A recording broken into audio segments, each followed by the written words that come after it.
It's funny. People always be like, don't forget about the little people. It's like, why do they refer themselves as little anyway, you know? Why don't you just get big with me? Feel me?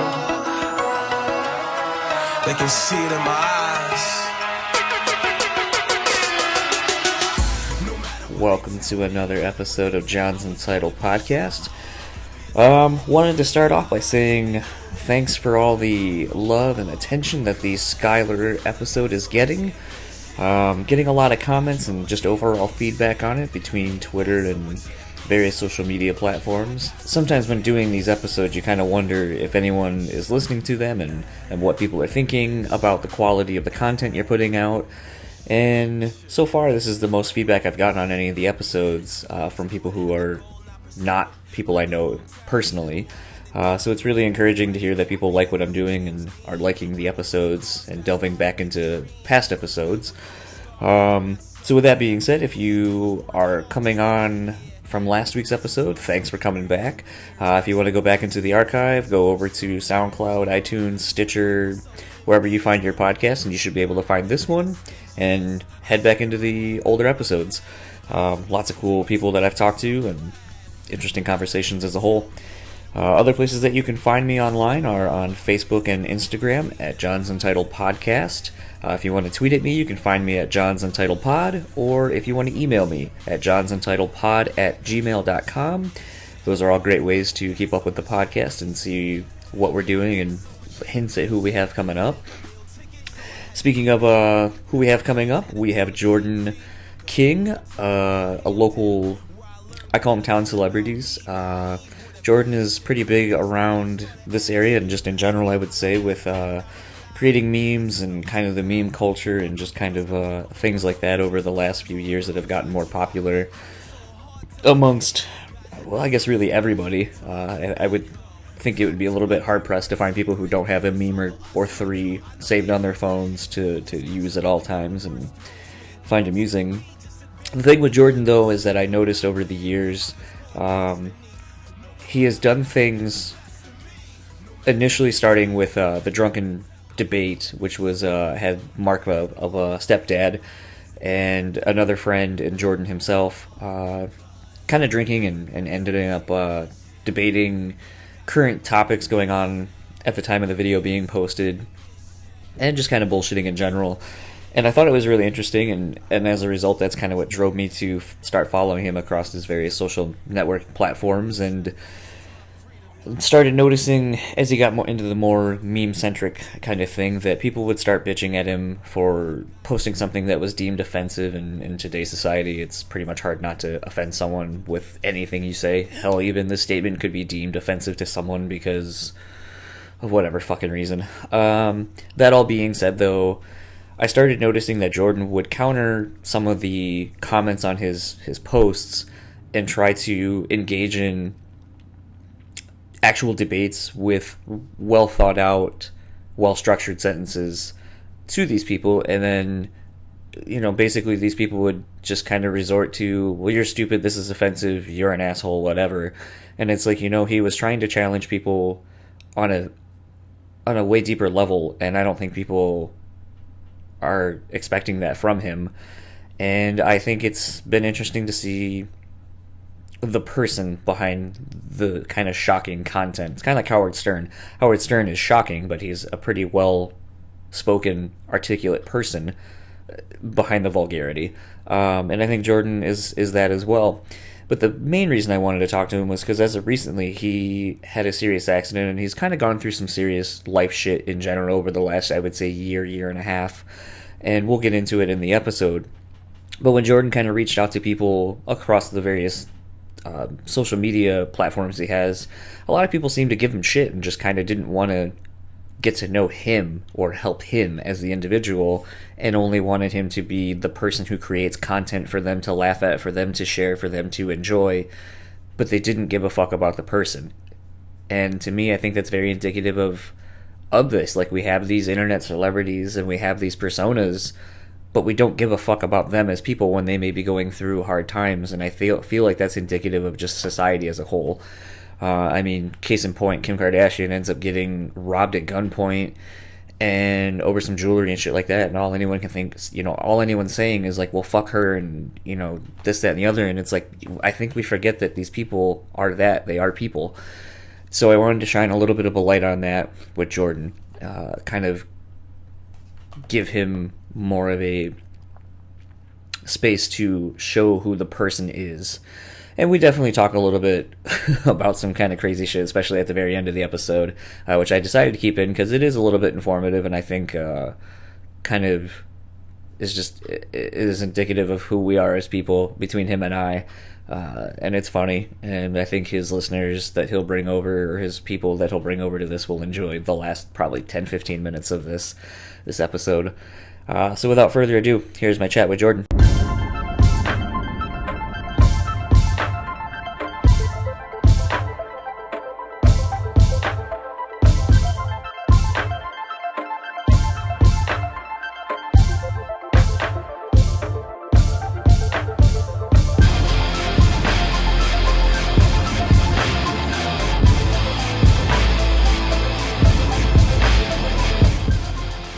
So I'm here with the meme lord, which I'm surprised that's not tattooed on your knuckles.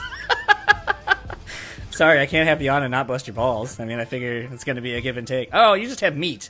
Is that the one you pound your meat with? I use both hands, actually. Oh, you're ambidextrous, Peter. Mm-hmm. Now, I was going to put cunt on the other hand, but... Why not hook? Meat hook. It'll probably end up being loaf or something. Yeah. Can't be any worse than what's on the inside of your lip. That was my first tattoo, man. That's kind of weird. That'd probably be... I mean, as someone who is tattooed, that is probably like the last thing I'm looking at maybe doing, just because I imagine it's going to suck, all of it. I know it'll only probably take like 15 seconds, but there's still that part of me that's like, but all 15 seconds of this is just going to suck and be gnarly, and I'm going to have ink in my mouth, and just nothing about it sounds appeasing. It's almost it wasn't bad. Alex Dell did it, and he was so proud that he got to tattoo something like that on the inside of somebody's lips. He posted it all over social media. But I forget that I have it most times. It was supposed to be gone within a few years, but it's still there, just as strong as it was when I first got it. I think there's a sort of irony to that. Right. It's like when you decide to make a bad choice on purpose, and then you're like, well, it's not going to be around that long. And then it's my favorite tattoo, though, Yeah. For those who want to know what it is, I'm sure if you scour the internet under Jordan or Meatloaf on the radio or whatever, you will find it and be not disappointed. So I wanted to have you on because you are someone of as what I like to call a town celebrity of sorts, but I would think your infamy goes even beyond just our local Grand Rapids or Michigan area as a whole, just due to some of the projects that you've been involved in outside of radio and or the things that you've done creating online content.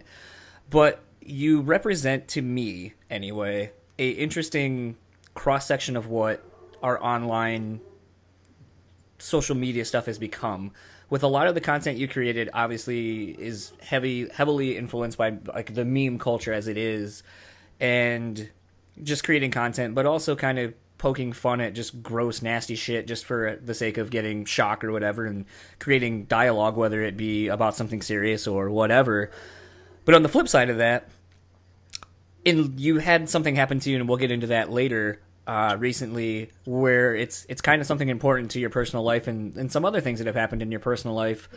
And what I tend to notice sitting on the sidelines of everything and not really participating is that it seems like when you're like, hey, this big thing, this big event in my life happened, and I could really use some support or like someone to talk to or whatever, and people are just like, fuck you, boy, like create memes and create content for me. And so it's kind of this weird, interesting thing, and you've kind of been seeing, collectively we have been seeing it pop up on our social media now, where you're seeing like, who are these people? Who are the people that were, are the memes themselves who are creating these things and so forth.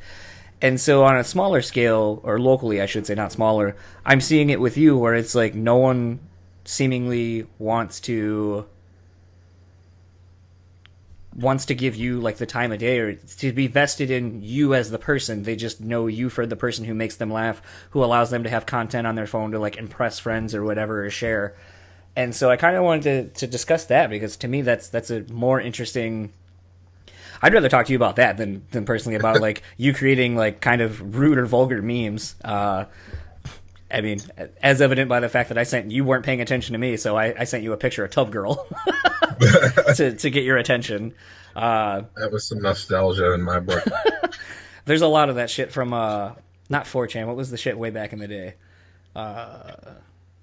Like I'm talking high school, like the internet for that, like when the internet was brand new and you just went to this website and had a bunch of that horrible shit.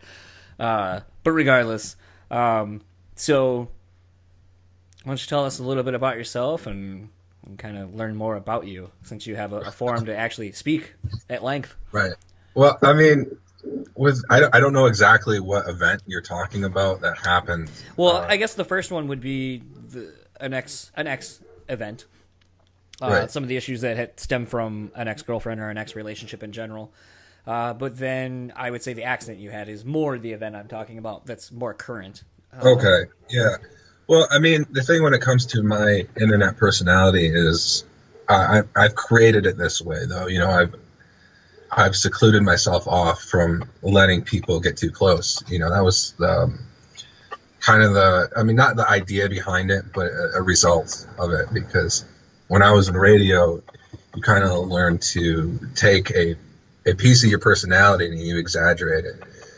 And when I was in radio, that's when the personality started to develop, and I started posting. I was a lot worse than I am now. I was posting really, really offensive shit. And you can't swear on this. Oh, I'm kidding. Sorry, I'm sorry. You were getting serious, but I've been noticing that people just start swearing, and I was like, I should just fuck with someone soon and just be like, oh, you can't swear on this. Yeah, thanks for making me the guinea pig there. Do you think you could actually do an interview without? Well, I guess you were on the radio at one point. Yeah, no, I mean it's cool. I just that was a long time ago too. Anyway, sorry. Go ahead and continue. See, now I'm all like, I forgot where I was. No, you were talking about how that you created your online presence to kind of be sort of off-putting, and to that it was exactly that, like an online presence or an online persona, not really necessarily who you are as a person, like 100%. Right, honestly, it was what got me attention at the time. I was already on the radio doing ridiculously stupid shit, like getting shocked with cattle prods and having a gay guy suck V8 juice out of my belly button. Like, there wasn't much I wouldn't do for attention. So I started finding these horrible memes, like questioning, pushing the boundaries of what's sensible, And I lost a lot of friends. The company that I was working for wasn't too happy with me, I started to get, pushed back a little bit, but I was also getting a lot of positive response from people. And I mean, I did find these things funny, but I didn't really know that other people would also enjoy, this really dark side of the outer reaches of the internet, And then I fell off with a relationship, and I lost a good portion of my followers, my fans, because I just kept posting suicidal shit. I was just in a really dark place, and I pushed everyone away who did know me, which isn't a lot of people, to be honest. And after that, after I ended the relationship, I got my shit together and I started posting. Excuse me. No, I burped. I'm sorry. Yeah, I wondered. I started posting memes that weren't as bad as before, because I already gotten banned. I lost an account for 2 years for a 9/11 joke. I have. It wasn't even bad. The Nyan cat. Oh yeah. Cat with the rainbow flying behind its butt. Yeah, it was a 9/11 joke, right? It was crashing into the Twin Towers. And somebody got pissed off, and I lost my account for 2 years. All my admins lost their account for 2 years. And Facebook started taking social justice issues rather seriously, and so I've had to tone it down a lot. How does I lost my groups and everything? But how, I guess, with being one of the first few people that probably got to experience the the extent of how serious like social media changes have happened due to what you're posting. How do you feel that has been over the last few years? Like, do you think it's gotten to be too much where everyone can fucking report something and just not have, you know, enough skin to either not look or have thick enough skin to like just kind of deal with it? Or do you think that it really is justified as someone Well, it who... depends. It depends. You know, the hot issue is, I mean, if you want to silence somebody, if you want to censor somebody, you basically all you have to say is that it's hate speech, right? Nobody wants to deal with hate speech. If it's counted as hate speech, it's going to get shut down. You know, that's how they're shutting down Milo Yiannopoulos. That's how they're shutting down other speakers. You know, that stick. That's mostly right wing politics, but you know, it's apparent with even working with memes and sense of humor. You know, comedians are dealing with the backlash right now too. Dave Chappelle right now. Yeah, I'm dealing with. I mean, yeah, Dave Chappelle is getting attacked for his funny ass jokes. I watched the special last week and I was laughing my ass off. You know, it's that old. You know, remember when Simpsons was around? Everything was attacked because they were too offensive back then. You know. Actually, it's weird that you bring them up, or just that in general, because I have been thinking for a little bit about how. Like, I remember when South Park was the most offensive thing, and it came, you know, a lot of times people were trying to protest it even being on, or Family Guy when it first came out, and before it got canceled and then came back. But the weird thing is like, after a few years and the dust is settled, and people kind of realize that these things are poking fun at issues that are already there, and they're kind of basically like, if you didn't make this an issue, it wouldn't be an issue quite to the level that... But, like, now you watch those shows, and they're on, like, in the middle of the day. So it's like, how bad... South Park usually has a good message at the end. Family Guy doesn't necessarily do that. But you should be able to make fun of anything. There's this idea that if you make fun of something, that you are promoting what you're making fun of. That you're promoting, like, rape culture or anything. Goddamn. Anything like that, and it's just not the case. You know, I had some sexual abuse when I was young, you know, and I still make fun of that kind of stuff. You know, it doesn't reflect on me as a person. It doesn't change how I'm there for friends who've been through similar things. It's just it's a way of coping, and a lot of people don't realize that, or even if they do, they still think it's ethically wrong. But I'd have to argue on the whole idea of objective morality at that point.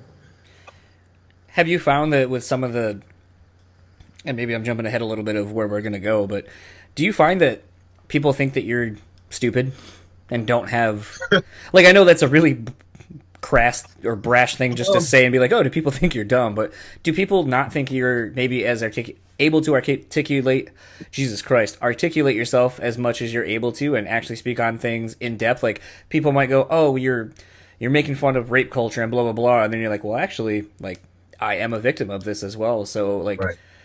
You know, if anyone can kind of speak on it, maybe it's someone who's gone through it.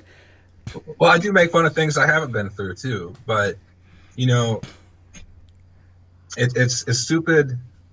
The idea that it's promoting these things is as stupid as video games promoting violence. You know, like I was saying, like humor for me and a lot of other people is a way to cope. Yeah, even if it's not necessarily that something that happened to us, but you know, a lot of people don't know that I'm at night, you know, I'm lying awake and thinking about all the horrible shit that's going on in the world. You know, like I don't talk about that shit, but you know, there's a lot of fucking shit that I just don't want to fucking deal with during the day. It's, you know, so I make jokes, but no, I don't think anybody has said. Well, some liberals have said I'm stupid, right? But or some feminists. Feminists are my mortal enemy. Apparently, they just do not like me. But when I get into arguments online, or I make posts that are at least semi-serious, when it's not a meme, you know, I'm able to articulate myself very well, and I don't think anybody's ever had the balls to say that I'm stupid, because I'm very well read and I'm able to present my ideas and in a way that it's hard to argue against. So they usually just get pissed off and leave. which is fine. I guess it's one of those things where it's something I've wondered, because you are one of the few that will, for as much as you post, you'll then engage in people in the comment section and stuff like that, and not so much in the sense of attacking someone per se, but more so just Sometimes. Well, yes, sometimes yes, you do, or push or prod or provoke or whatever. But I think the other thing too, though, is like you're willing to also then take the time to be, you know, well thought out and say something. And it's kind of interesting to watch people then kind of almost be like, oh fuck, I was expecting you just to be like, it's funny, and if you don't think it's funny, then that's your fucking problem. And then instead you're like, well, actually, like, and then you like kind of go on like a little bit of a side tangent and just kind of like throw some facts or information in there. Yeah, and I think people aren't expecting that, and or it kind of puts it. And it was like I was saying right before we were recording, I feel like sometimes the thing I enjoy about seeing you across your, because you have a few different accounts that you'll interact with yourself on your own posts, which kind of gets into a weird like split personality type thing. But I'm a Gemini, so I don't know if you put much into the whole signs, but no, I just assume that that's I'm another definitely way. a textbook Gemini. I don't put much thought into it either. Oh, I but was gonna say, I just, everyone who's always big into that, I'm just like, oh, so you just found another way to like judge people or stereotype right? them. Oh, okay, cool. I guess we're supposed to be like dual people, and I mean that kind of makes sense that I have like this alter ego that I put out there, and when people meet me in person, I'm completely different. They're usually pretty shocked. I just think it's an interesting like duality between the crass person who you would assume, and that's again putting it back onto us as the people on the internet or whatever, assuming that someone who's creating something so shocking or whatever is doing it because they're not smart enough to articulate it in a more thought out way to make it be more of a thinking person's joke, or kind of hit it on a more cerebral level. But then when you end up finding out that the person actually is pretty well spoken and stuff like that, then all of a sudden it's just like, oh well, shit. Well, it might come as a surprise, but I don't like to be hated. I don't like fucking drama. Like, I mean, it's inevitable for what I do, but when somebody gets upset with me, I give them a chance to tell me why it's upset them, and I'll decide what to do from there. I'm not likely to apologize. I don't really apologize to people unless I it's a powerful word. I don't do it unless I feel it's necessary. And I'll try to address it and give my explanation for why I do the things I do, and they can either accept it or not. But if people are going to hate me, I usually give them a reason to hate me at that point. I'll go out of my way to push some buttons or to cause some chaos at that point. We had kind of briefly mentioned that you were on the radio at one point. Mm-hmm. What were you doing in radio, and what was kind of the goal of starting to go down like a radio path or career, or broadcasting? I guess it was just spur of the moment. Like, this came out of fucking nowhere. I went to school with Big Mac from Freak Show WSNX. I think he's doing something else now, but I was like, dude, I want to try this radio shit. Like, get me an intern position, and legally, or some rule said that you had to be in college or something, but I wasn't in college, and he still got me in. And I started doing some work for Puddin's Playhouse in the morning, and I don't know if I was just like that fucking retarded, but they put me in the spot of the stunt boy doing like the retarded shit. I was taking over Brett beside Matthews Crackhead Karaoke. That was going to become my segment, and I was doing Beat Our Meat, which was trivia against me. And doing just a whole bunch of crazy stuff that I never thought I would do. And I got attention from that, and then I started to build up my own online personality on the side of that. And then once the radio thing ended, I still had my own followers to fall back on. And I've lost a lot of them along the way, but I still have, as you've seen, I still have plenty of people around to support my endeavors or tell me to make memes when something happens in my life. So what ended up happening to where you didn't want to end up doing radio anymore? Radio's cutthroat, man. It's fucking horrible. It's like being in fucking high school. After Puddin went to Detroit, and I went over to Citadel. I did some stuff for 105.3 and did some production for Thunder Country, and I watched all my friends in pretty high positions lose their jobs, and eventually I got canned because I wasn't in college anymore. You know, they found out, and the director did not like me. I guess I annoyed him a few too many times. And then I watched everybody lose their job. Kevin Matthews, he lost his job. I think he was making 6 figures a year. And they hired somebody else, and Todd Chance lost his job. Puddin, I think, Puddin's back in Grand Rapids, so he no longer works in Detroit. And I love radio, and I would love to do it again, but it's a high risk and, you know, little reward at this point, I think, and as far as radio goes, with all the alternatives that are out there now. I think the first thing that I had seen you do, and I don't know the time frame of when this event was that I first found you, the first medium I found you in, compared to when you had left radio, but you had done a video, I'm blanking on what it's called, but it made the rounds, but it had Mark from Stepdad, and you guys were doing shots or jello shots or whatever it was. Yeah. And I remember watching that, and I think very much like everybody else, when there's a thing that people can see and it starts getting some traction, it probably was like pulling teeth to get people to do it with you. But then once that one thing hit, all of a sudden now everyone wants to be your best friend and wants to do one with you. And I remember I was in the same boat. I was like, oh, this looks like fun. Like, this looks like something I would do with my friends. And I was like, but the difference was, and it kind of sucks, I don't really remember exactly what the nature of the discussion was, but everything you were discussing. Debate. Yeah, but I forget what it was you guys were all debating, but it was all shit that I was like, oh, I could add something to this very easily. Right.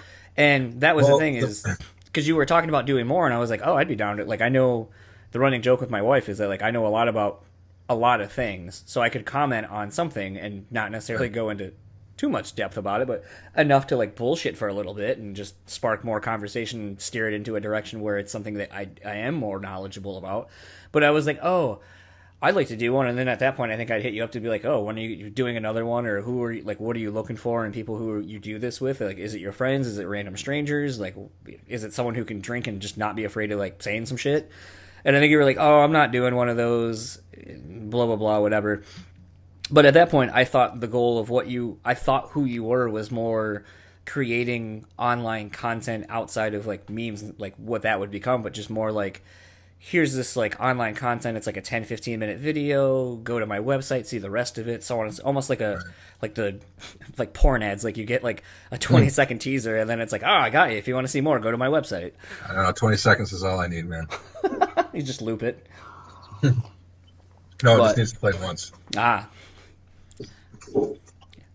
But anyway. Okay. Well, the thing is, the drunken debate came together pretty smoothly. You know, it wasn't actually as hard as I thought it would be to get that all together. I had worked on a Hollywood film that was in Grand Rapids, and I had some connections at that point. The one with probably Curtis Jackson? Yeah, 50 Cent. He was really chill. He screamed at me one day, though. That was terrifying. We were working 15-hour days in the dead of winter outside. It was fucking brutal.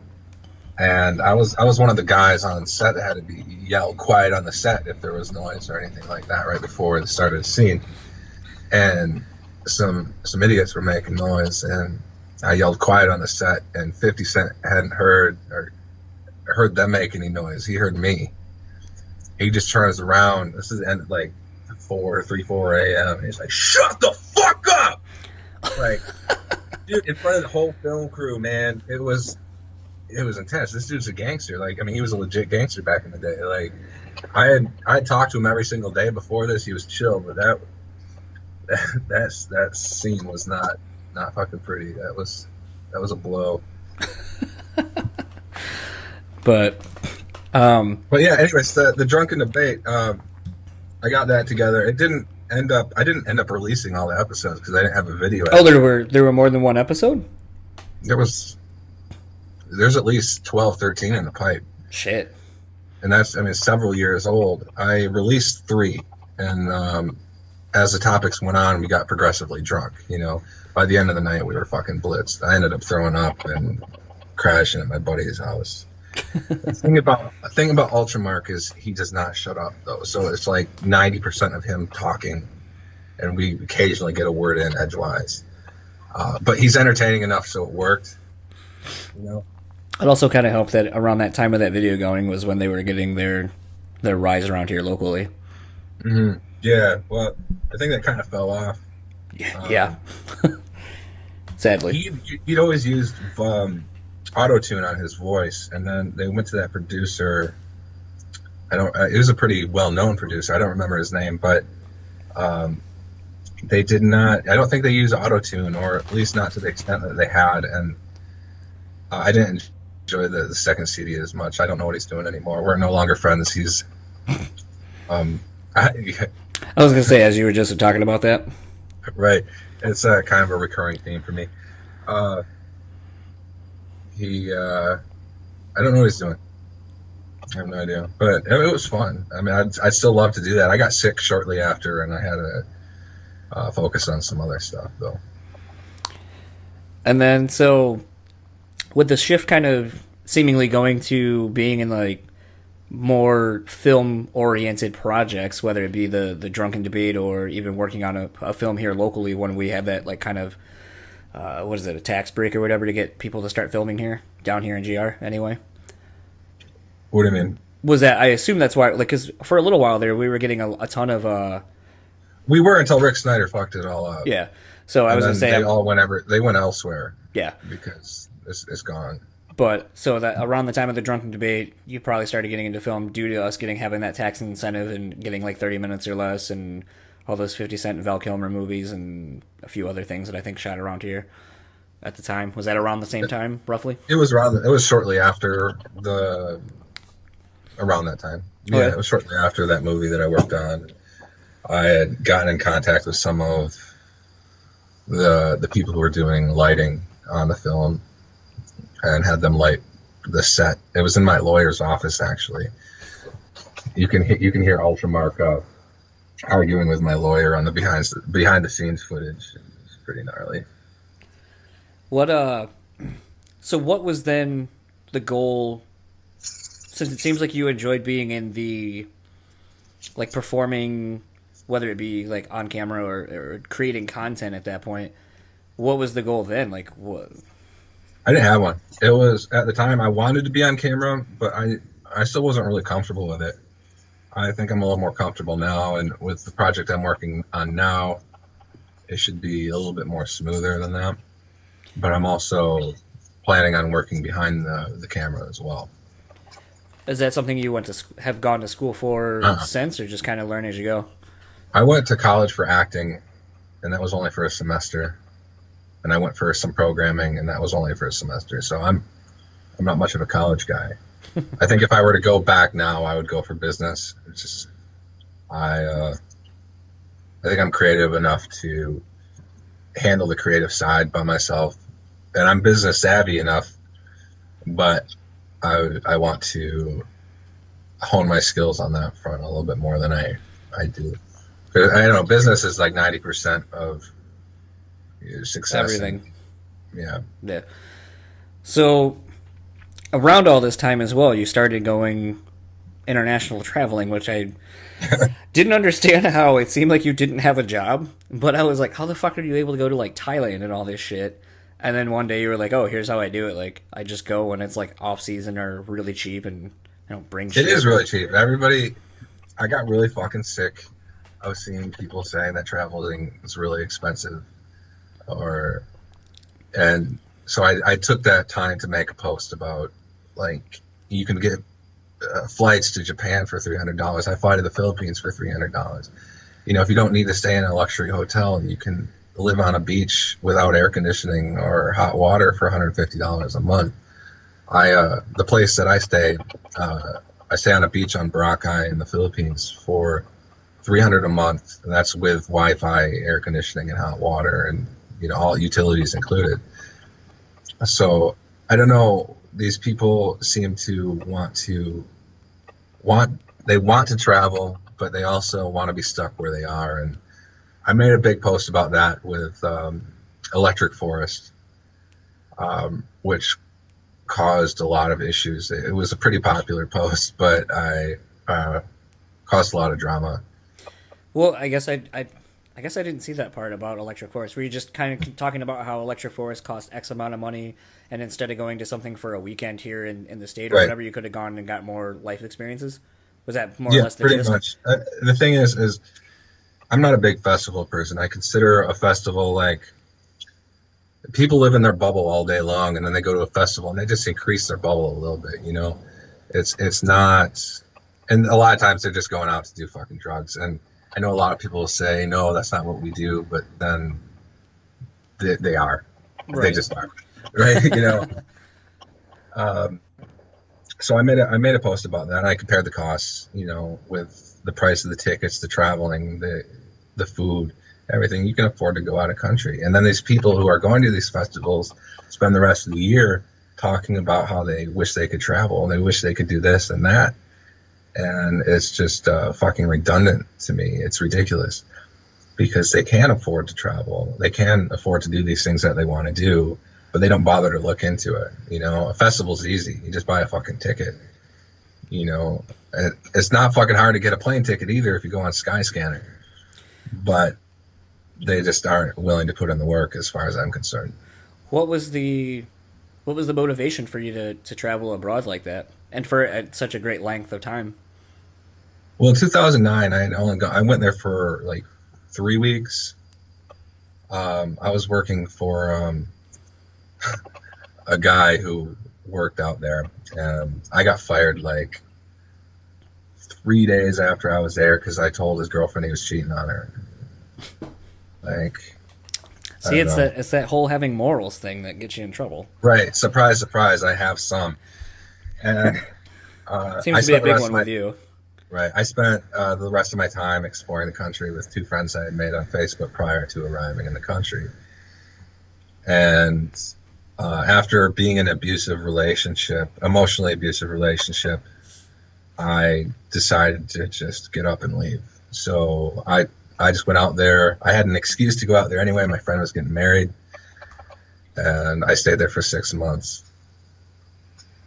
And I started to develop my next project, which still hasn't started yet, but it should be based on traveling and jackass type shit, you know, like a mix between the stuff I did on the radio and my vulgar sense of humor and traveling, you know. Would it be going to various places, or just kind of being able to do something here locally? No, it's going to start in the Philippines, and then I may stay there for a while because I know the language, I know the area, and I want to do some stuff there. But after that, I'm probably going to go to Southeast Asia and do the Southeast Asia loop, and then maybe to India. And I eventually want to work my way over to Africa, depending on the political situation over there. But I also want to go over to, you know, South America and do some stuff out there as well. I plan on putting my, you know, I don't know what I'm going to do yet, but a few YouTubers have done it where they put their hands in a mitten full of bullet ants, you know, so that sounds pretty gnarly. And I have a pretty low tolerance for pain, so I think it should be pretty funny. It's funny. A lot of these things that when you discuss them either through social media or through when we've had discussions on Facebook Messenger or whatever, it sounds like the shit, and I think everybody, at least most men, in their young 20s did shit like this just out of boredom. Like, I can think of... Right. I think now, like, looking back, like, if you get a couple of my friends together and we discuss some of the shit that we did, like, one day we had no air conditioning in our apartment, so... You know, all being really best close friends, it was like, oh, dude, fuck this, fuck clothes, dude. I'm just not wearing clothes. It's so fucking hot in here. And then someone had a jelly candle from their prom, and I remember we just got on opposite ends of the apartment and basically threw this jelly candle at each other's balls. And if you got hit in the dick, then you lost. See, I didn't have that kind of life when I was in my 20s, man. I was in serious relationships through most of my 20s. And now I'm 32, and I think... I switched it up. I'm getting out there doing a little more crazy stuff now that I'm in my 30s rather as opposed to my 20s, which may be a little outside of the box, but Actually, it's kind of funny because I was talking with I had made a comment to a friend recently about how I'm going to be 33 in September, so about how if it makes you feel better, you look like you're about 16. I know a lot of people are shocked, especially when I'm with my parents, because my parents don't look as old as they are, which they're only 24 years older than me. So, but be that as it may, it's one of those things where initially I wanted kids. Now I'm at the point where everyone I've ever dated on it, like, and this isn't just bullshitting to be like, oh, it's because your wife feels that way, but everyone I've ever dated never wanted kids. And so slowly it became a thing where it's like that societal norm of being like, oh, you have to have kids when you're with someone that you want to settle down with, so on and so forth. And then, oh, you got to get the house, and then you got to do all these things. And it's like, no.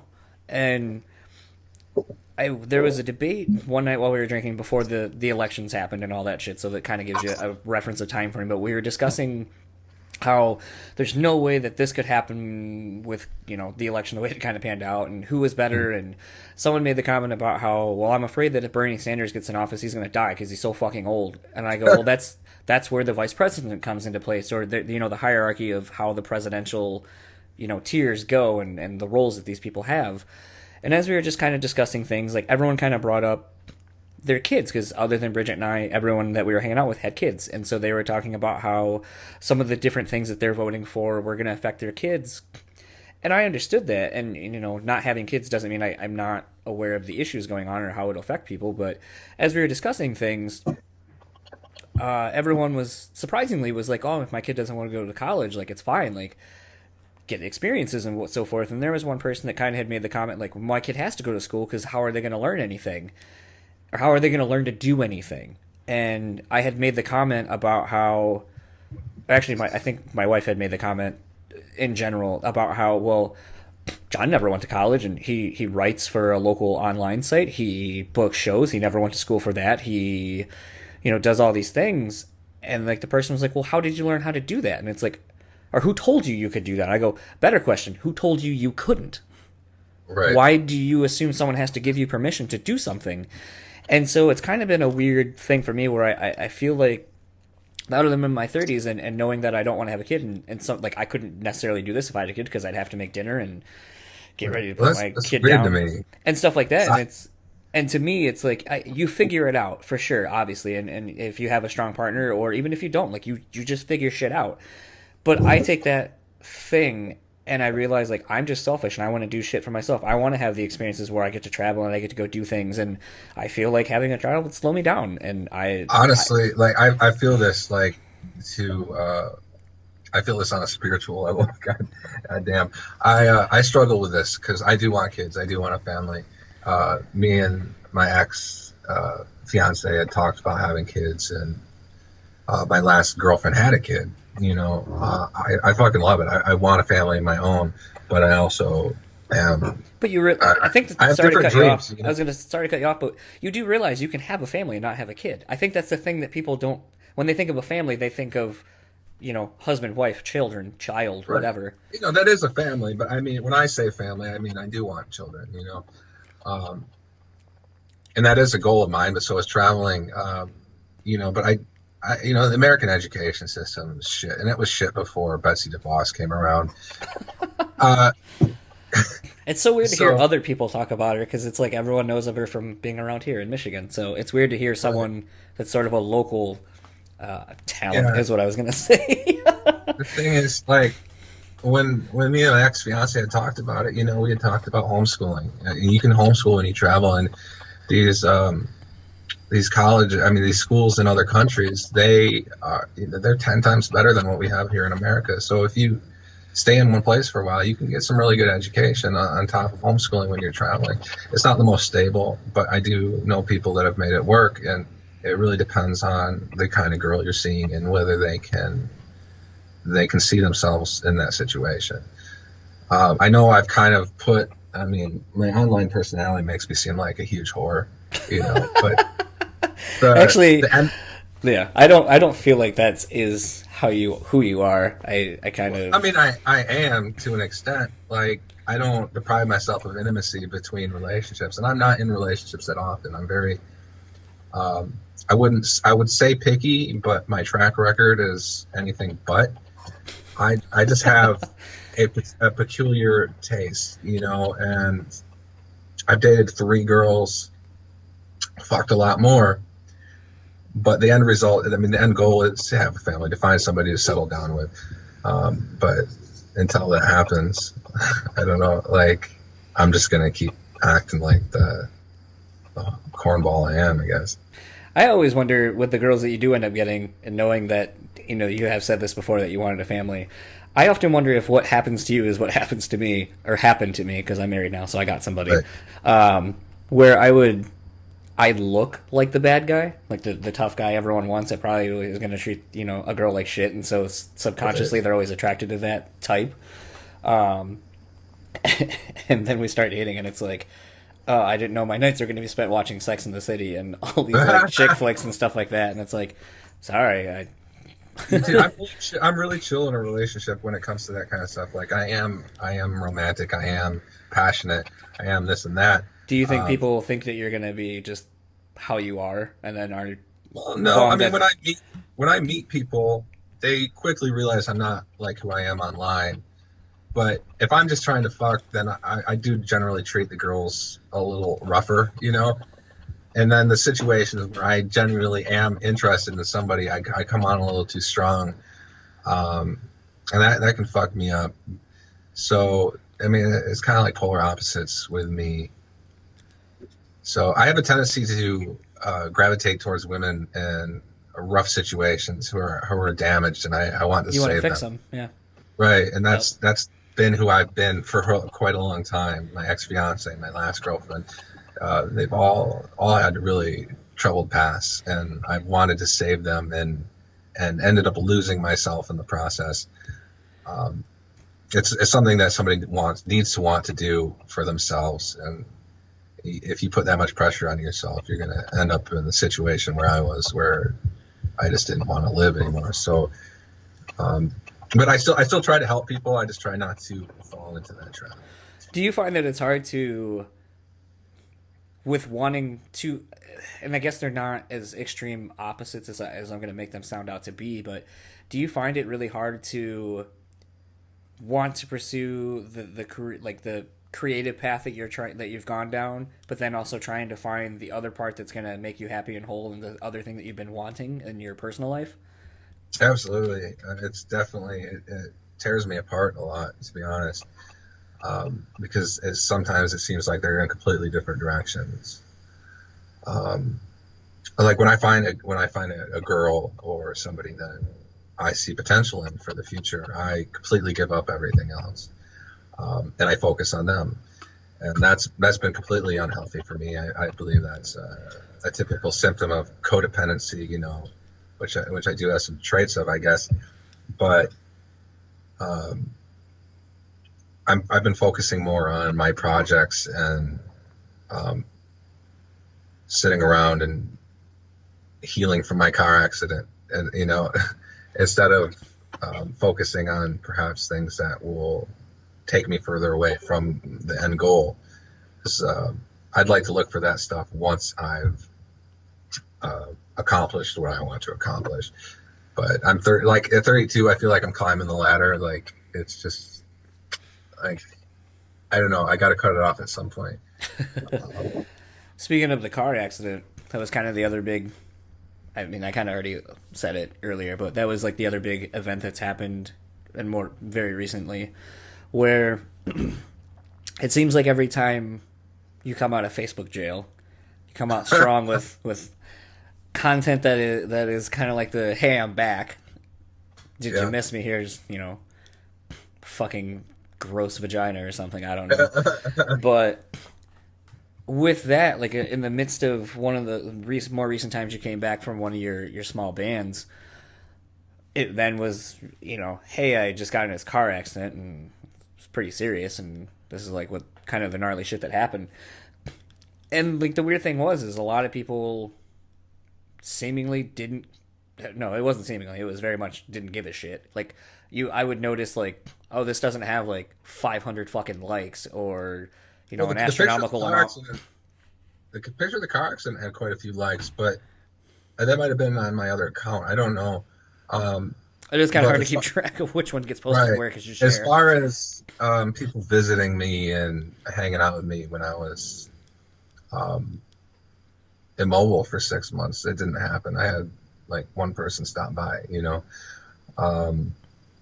which is whatever. I don't think that's whatever. I to me, like, I don't know, like that's kind of like the weird thing as well, where I think for me, and I'm projecting some shit onto you, but I think when I say this, you'll understand what I'm getting at. But to me, like that would be an example of like where I would, if I questioned whether how true my friendship was with anyone, if that situation happened, I'd be like, yeah, okay, well, then I'm only apparently good enough for the good time or when you need something or whatever. But when I needed you, like, you're not there, so fuck everybody. Like, just, it would drive me to be like, anytime someone would be like, oh, let's blah, blah, blah, and I'd be like, no, fuck you.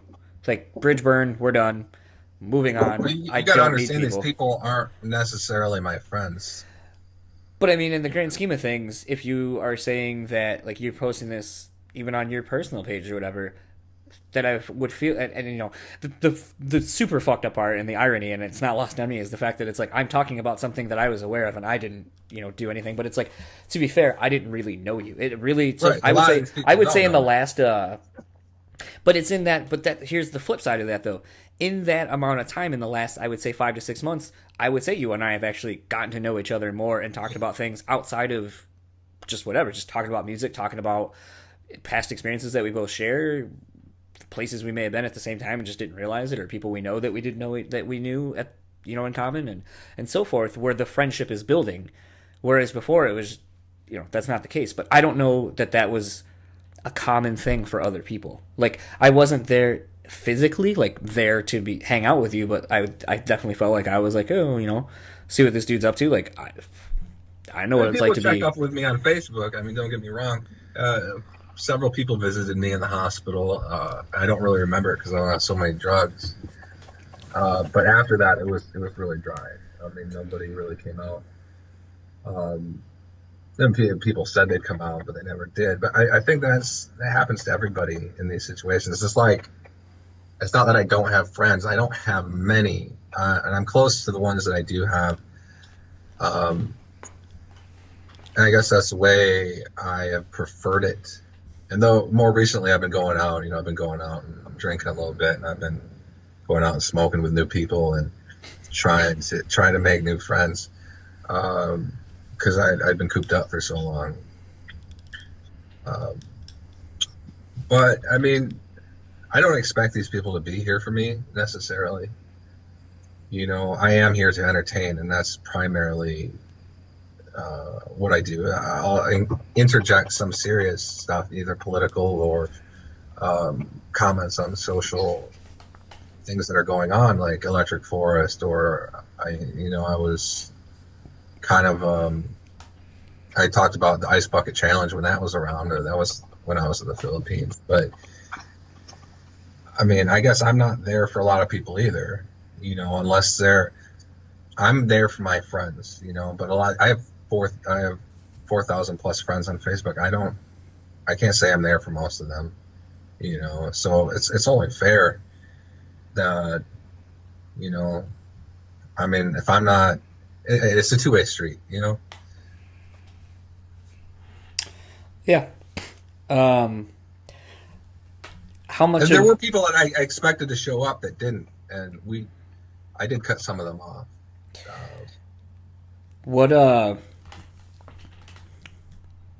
Trying to think, was it a Freak Show that you had the big altercation with? Yeah. A couple months ago. Yeah, that dude used to come into my job and was always kind of a piece of shit. But that was the post about Electric Forest that started that shit. That was a really real big issue. I said some nasty stuff to my friend Kevin, who's always been there for me, and he had deleted me that day on Facebook, and we just started. I flipped out on him, and like we just flipped out, and he flipped out on me. He ended up showing up at my house, and we made up though. That's the thing. And Holmes had seen this happen, and I made a post about having suicidal thoughts, and there's a lot of people wish that you had done it. And I posted it on Facebook, and my friends flipped out. They started a campaign, and that's where my friends are there for me. I have an online personality, and they're there for me online. I don't know these people personally, so I don't expect them to be there for me personally. But there was a big campaign against Holmes. I had friends actually email his work. I didn't tell them to do that, but they did it because they didn't feel it was appropriate to say that to somebody. I'd always been kind to Holmes. When I think his cat died or whatever, I messaged him and wished him well or whatever, and I occasionally sent him a nice message here and there. And he's been a dick to me since I first worked for him. I didn't work for him, but I did some photography for them, the Freak Show, and then when I was on the morning show, he wasn't very kind to me then either. I found out recently he was still talking about me on Facebook, and I'm just kind of over it at this point. Like, it was drama. You've seen it happen, and then you decided to turn it into your own drama and use it, use that situation against me. Which, if that's his prerogative, that's his prerogative. But it became a big issue. I was to say, I noticed right around then he no longer seems to be on any of our local radio. So, well, he's coming back, I think, unless that was an April Fool's joke. I didn't want to get him in trouble. Like, I just wanted him to admit what he did. Like, people were trying to get him fired, I guess, but that wasn't coming from me. It was coming from the result of me posting what he had done. I had written his boss because my friend who had emailed them said that he wanted me to email him with what was going on, and I just said, listen, I don't want you to fire him or anything. I just want an apology. And to be honest, like, I don't even care if I get an apology, I guess, because if you're gonna pull that shit and then I don't know, like, I know it wouldn't be sincere, and yeah, apologies are nothing if they're not sincere. So kind of speaking on, and I don't know if you can really speak on your projects coming up that you're working on. Yeah, I can. Some of them. I guess there's more than I thought there were. I was to say, you had kind of commented on, and you already did, the one that was kind of like a traveling Jackass Wild Boys-esque kind of thing. That's the plan. What are some of the other things that you have that you can, I guess, discuss? And well, that one is the traveling donkey show, and that's the main thing I'm going to be focusing on. I have a bunch of stunts I plan to do once I've gotten my health under control. I gained some weight because of the car accident. I'm still healing. I still haven't recovered completely. Once that's all taken care of, then I start traveling. I'll start working on that.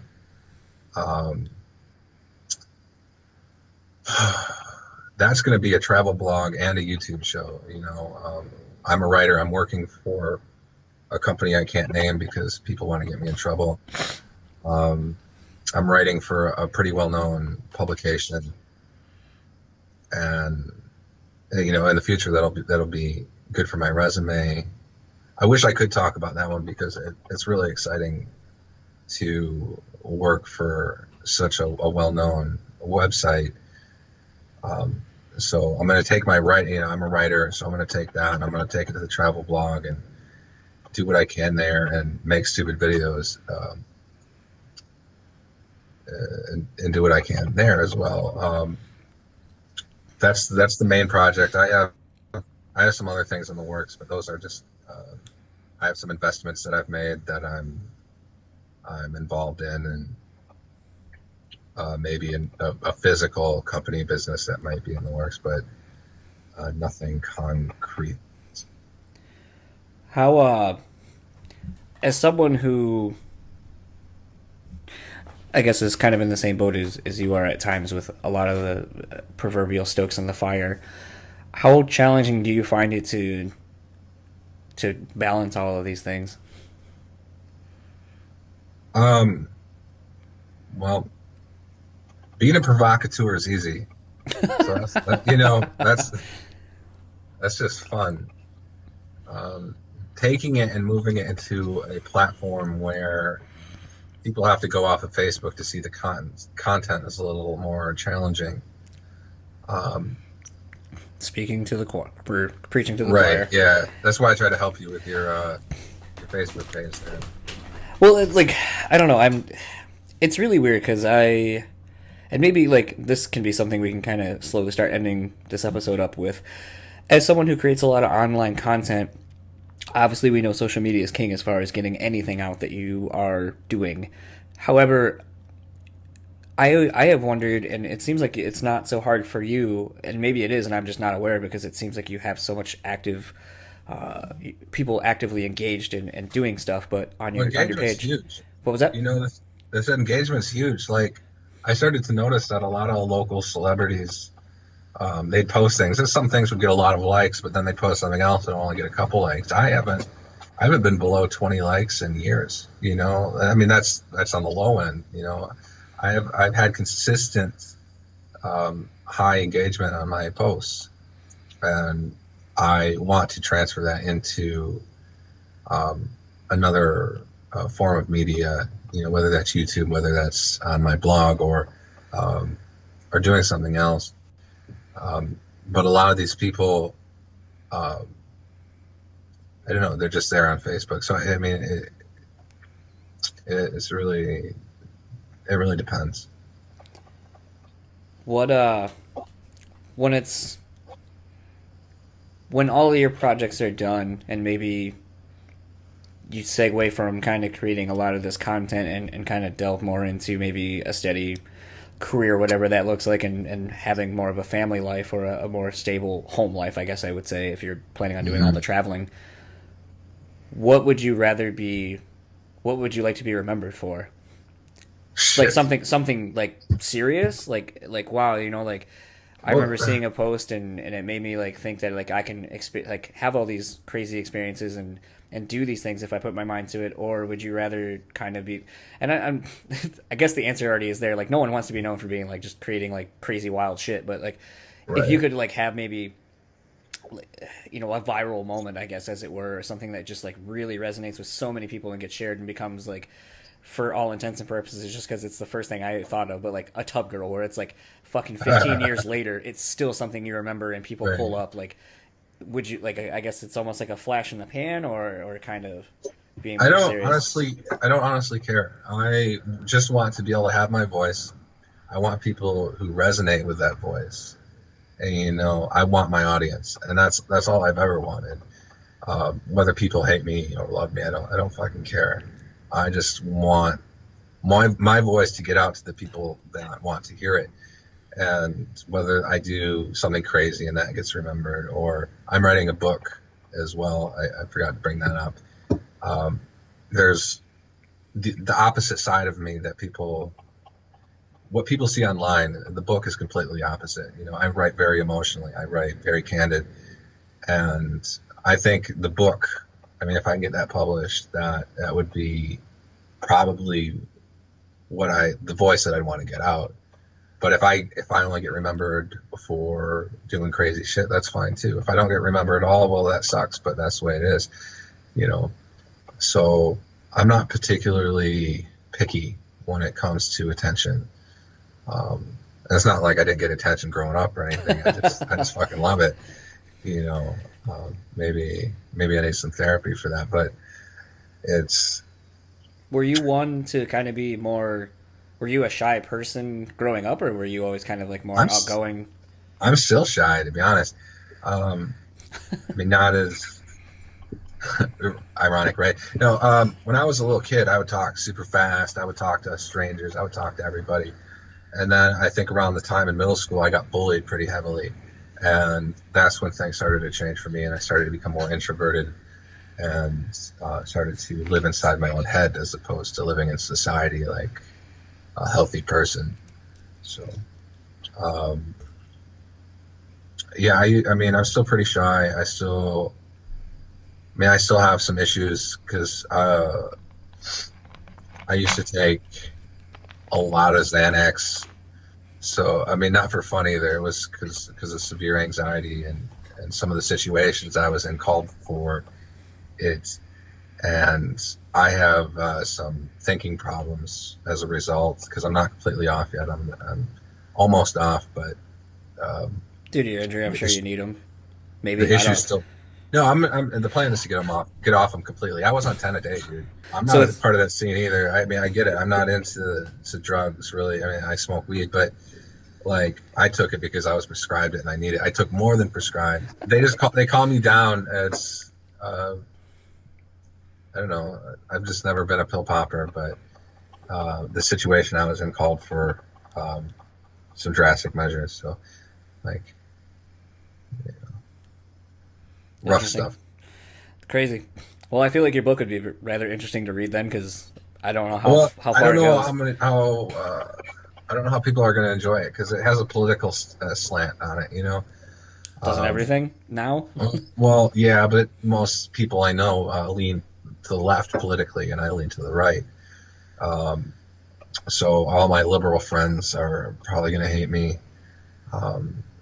You know, it's whatever. I don't care what people think politically. I just care if they voted for what they cared about and what they thought was important. If they did that and they were educated and looked up the issues that they cared about, then that's all that really matters to me.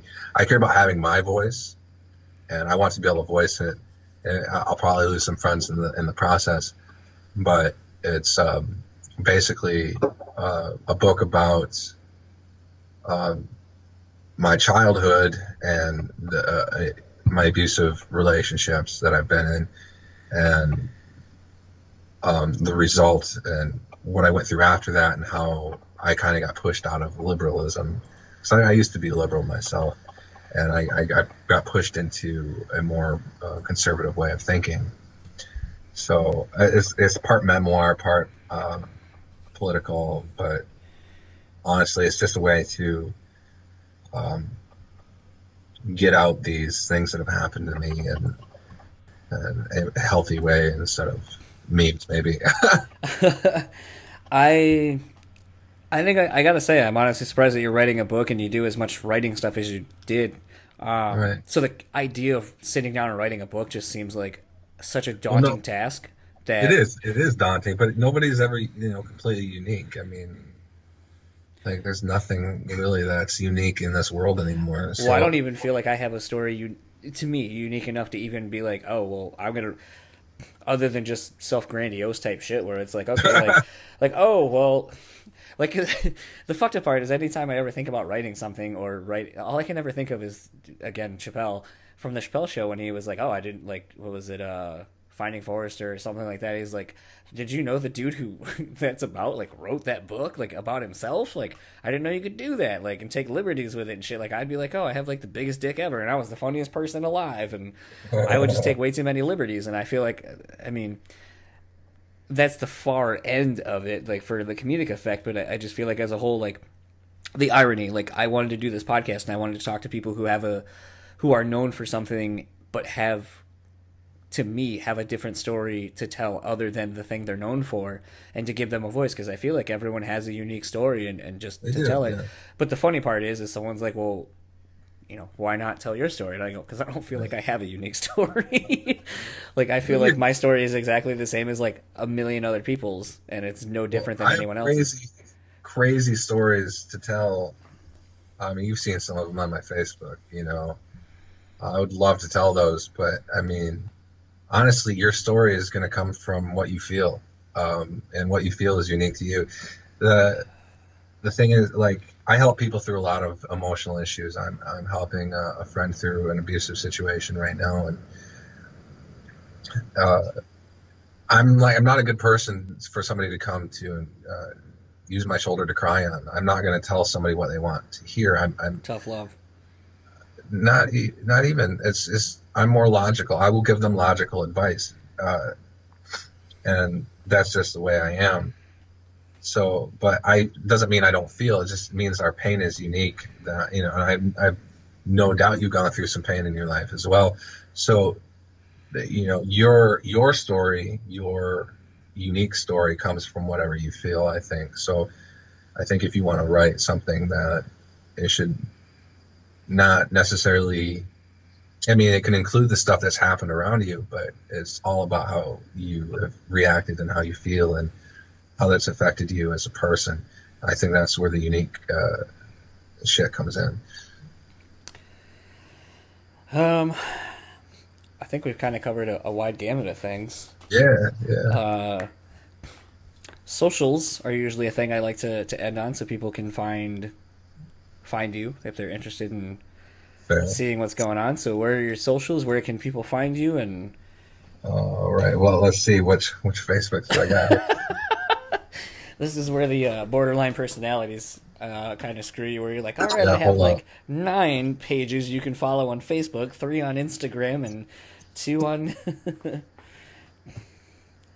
on Instagram or whatever. But well, I have a page that people can like. It's at like 3,000 likes, which is facebook.com/I am meatloaf.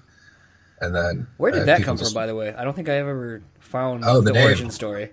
Yeah, well, when I was working for 104.5, my first time on air, I was interviewing Greg Giraldo. He was a comedian that did a lot of roasts back in the day. He passed away quite a while ago now, but oh, did he really? Oh, yeah, that's right. He did, like 4 years ago. Drug overdose. Yeah. Sorry. And well, you're going to interview this guy. We're not going to tell you who he is. You have to guess, right? And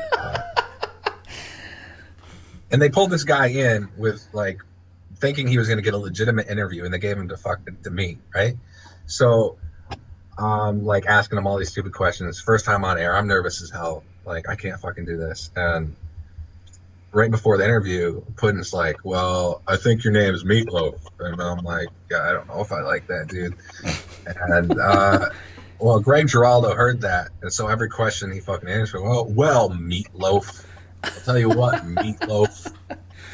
And it just went on, and it stuck from there. I mean, that was my name after that. And I asked why Meatloaf? He goes, well, you look like a meatloaf, and that was the best answer I've ever gotten for my name. I look like a meat. That's it.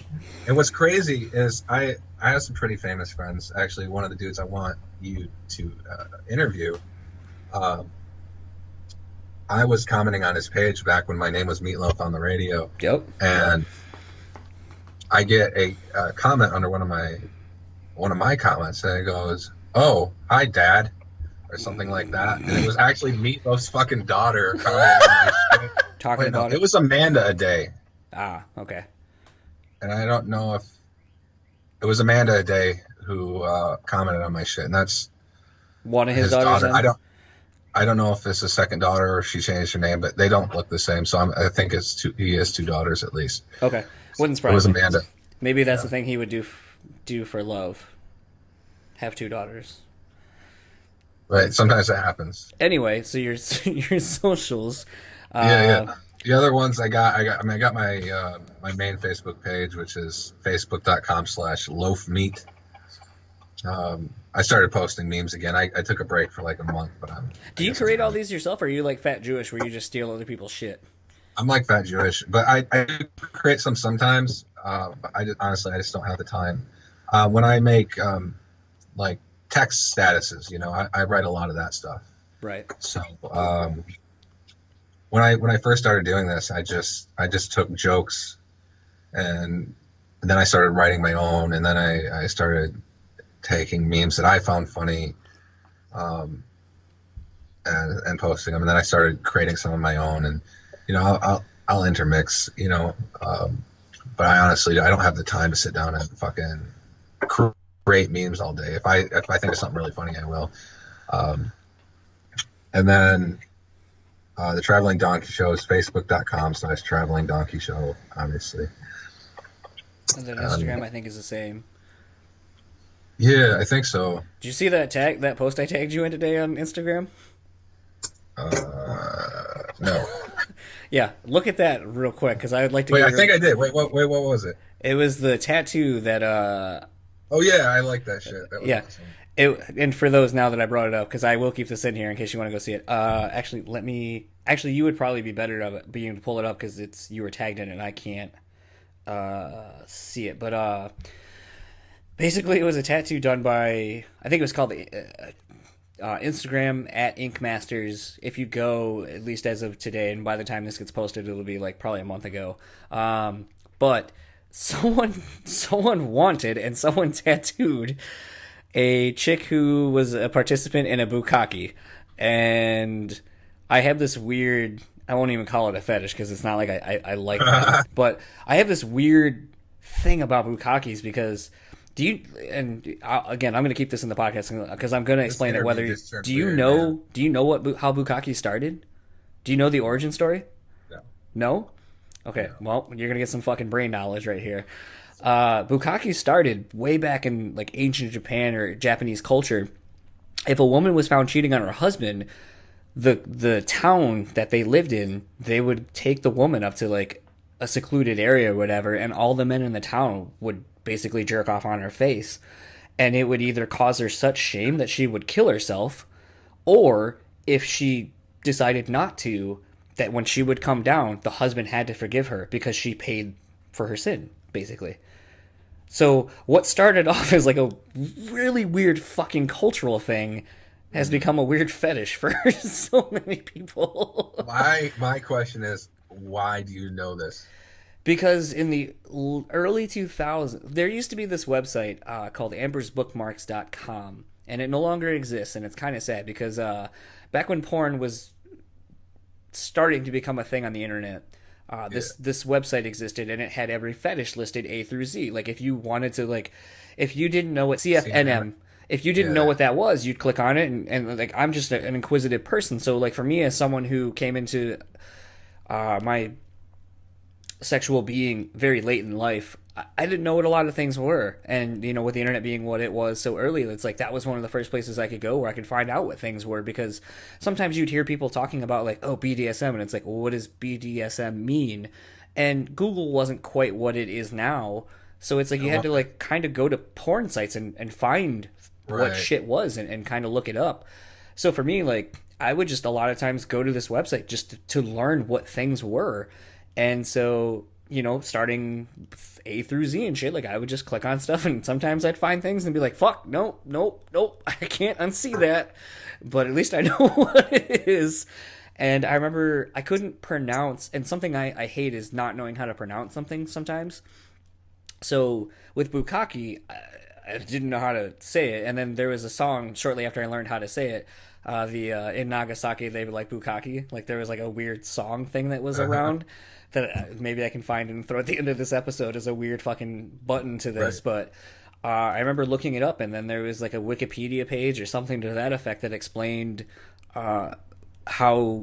where the tradition started and what it represented and stuff like that. And it was so fucked up that I was like, of course, you know, the Japanese culture is just so fucking weird. Like I had learned when growing up, like I was born with a cleft lip and palate, and in some of the research of how far back it went and stuff like that, I found that in Japanese culture and Chinese culture, that if you were born with a birth defect, a lot of times they would place their children like on a hill to die because they thought there was something wrong outside of just being born with an abnormality. There was something further wrong with you, maybe a curse or something like that.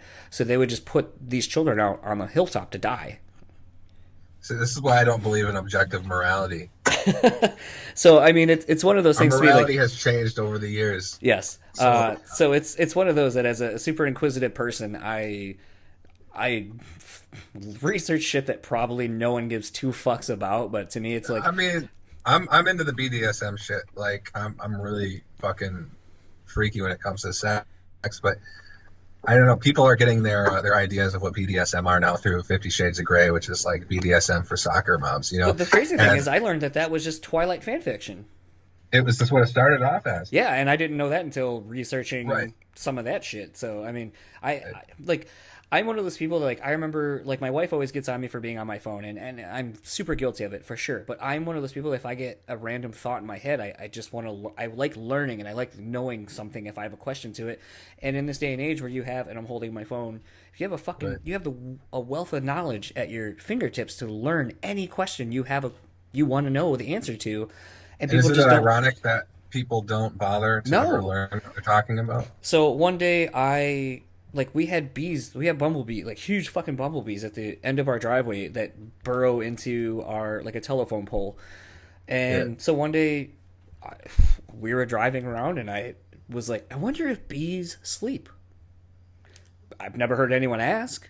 So I looked. They do, don't they? No. Well, bumblebees, because that's what I looked up. Bumblebees don't sleep. What they do is they go into an almost dormant state where they're like, they don't move a whole lot, but they're still moving.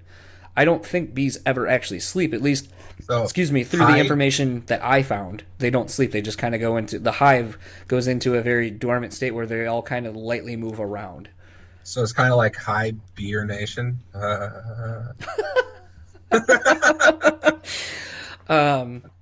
I mean, like, that was something I looked up, and then I remember my wife was like, oh, kind of like how whales don't poop, and I was like, what the fuck, they don't? And then, like, I showed her a video of this dude swimming through, like, a huge, like, cloud of, like, whale shit, but I mean, like, I had seen that picture before, so I knew, like, to look it up and shit, but, like, I'm one of those people that just is inquisitive by nature, so I'll just look up a ton of shit, and it goes into, like, sexual things, where it's like, thank God for that website when it existed, because it taught me so much about so many different things and got me into a thing where sometimes, like, there are some girls that were like, oh, I'm into blank, and I'm like, yeah, If you want to know as much as you can about sexual shit, just go to fetlife.com. Fatlife? Fetlife, like F-A-T? fetish life. Oh, FETLIFE.com.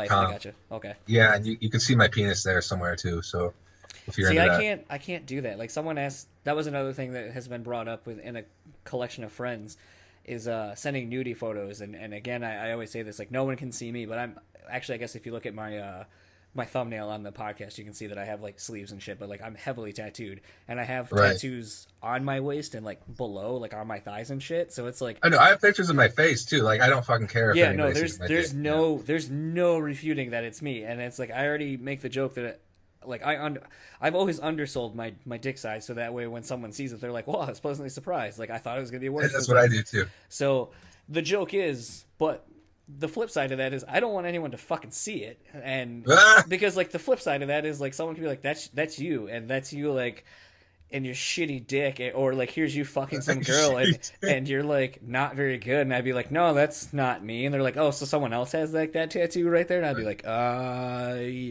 sure.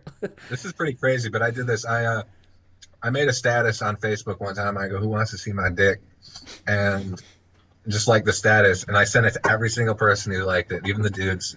Like, I just do not give a fuck. Now I have some gay fans. There you go. I guess that's as good a place. I don't know. You should stop being so cockshy, though. Just let it know. Dude, it is not impressive. Maybe when I tattoo my dick, I'll do it. No, you just said that you undersell it. So if you're underselling it right now, no. So here's the thing. Here's a joke I've always had, but I legitimately want to do this. I always wanted to say, since I mean, where's my camera? So I have mustache on my finger, but it makes a mustache, and I've never seen this. Sadly, I wish people were this smart or stupid, whatever. But I have a lot of stupid tattoos because I think they're funny. But something I always wanted to do was get a tattoo on my dick that says, "I'm sorry," because it's basically a nonverbal agreement that you know it's going to be terrible. Like, I'm no good. So you see it, so you know it's going to be terrible. But the joke always is I don't have, my dick's not big enough to put "I'm sorry," so I just wanted to get tattooed ISRY because that's all the letters I could fit. And I still haven't done that, but I want to because I think it's funny, and I'm going to be sad when even that won't fit on there. I'm going to put one of my favorite bands is Biffy Clyro. Who the fuck is Biffy Clyro? They're from the UK or some shit. That you see all over. They're pretty legit though. I like them. They have a quote. It says, "I can only make you see the moon. You can touch it, but it's up to you." I want to put that above my ass crack. I probably will too for the Donkey Show. To be honest, I plan to get some ridiculous shit.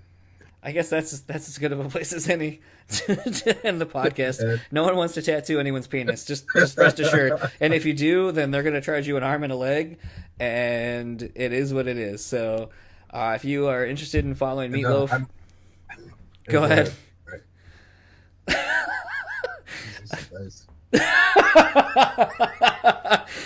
If you're interested in following Jordan and or Meatloaf and or any of the other personality names that he's got, Traveling Donkey Show, you can follow him based on the links he provided, and I'll put them in the show notes and tag him on the Facebook and Instagram and all that shit too. Anything else before we end this? No, I think that's it for this interview. I'm sorry I dragged it down after talking about bukkake. No, dude, it's straight. Like, I enjoy it. Man, I don't enjoy bukkake. I participated. Right. So, thanks for your time. Yeah, dude, that was fun. So that was my chat with Jordan King. There was a lot of shit there at the very end of that podcast. Probably a lot of oversharing there. A place that I don't overshare, though, is on my social network sites. So if you want to follow me on Facebook or Instagram at John's Untitled Podcast, tweet me at John's Untitled Pod, or email me at johnsuntitledpod@gmail.com. Would love to interact with you. Maybe you know something about some crazy fetish, the backstory as to why it is a thing, or any of the shit that Jordan and I were talking about at the end. Maybe you have a funny tattoo idea as well. Send them my way. I want to hear them. Jordan's Facebook, you can find him on Facebook at... pretty much just find him at Jordan King or Meatloaf on the Radio. If you find him on Instagram, it's at Traveling Donkey Show. All one word. And I always end an episode with a song, and I didn't even know what to play to end this episode, especially with how off the rails that last 10-15 minutes or so went. So I thought to play this John LaJoy song of Show Me Your Genitals, because it's funny and I totally feel is indicative of the vibe of Jordan and just how that conversation went. So without further ado, this is John LaJoy. Talk to you guys next week.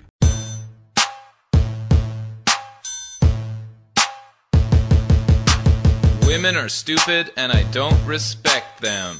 That's right, I just have sex with them. Show me your genitals. Your genitals. What? Show me your genitals. Genitalia. Show me your genitals. Your genitals. What? Show me your genitals. Genitalia. You're talking to me about stuff. Why? I'd rather see your titties. Now you're talking about other stuff. Why? I'd much rather see your titties. I can't have sex with your personality, and I can't put my penis in your college degree, and I can't shove my fist in your childhood dreams. So why you sharing all this information with me? It's not sexist cause I'm saying it in a song. That's right, bitch. Now take off your thong and show me your genitals. Your genitals. What? Show me your genitals. Your genitalia. Show me your genitals. Your genitals. What? Show me your genitals. Your genitalia. Knock knock, who's there? It's me, wondering why you're not naked. Knock knock, who's there? Me again, still wondering why you're not naked.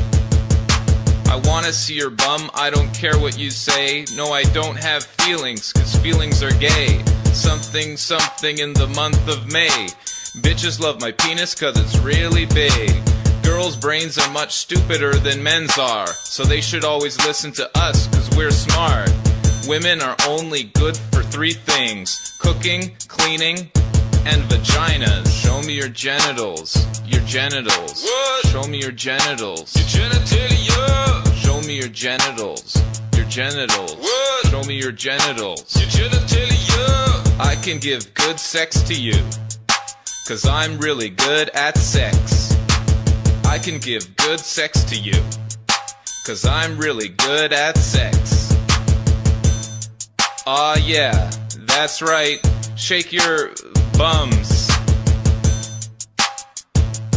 I'm out of here, I gotta go have sex with a lot of girls.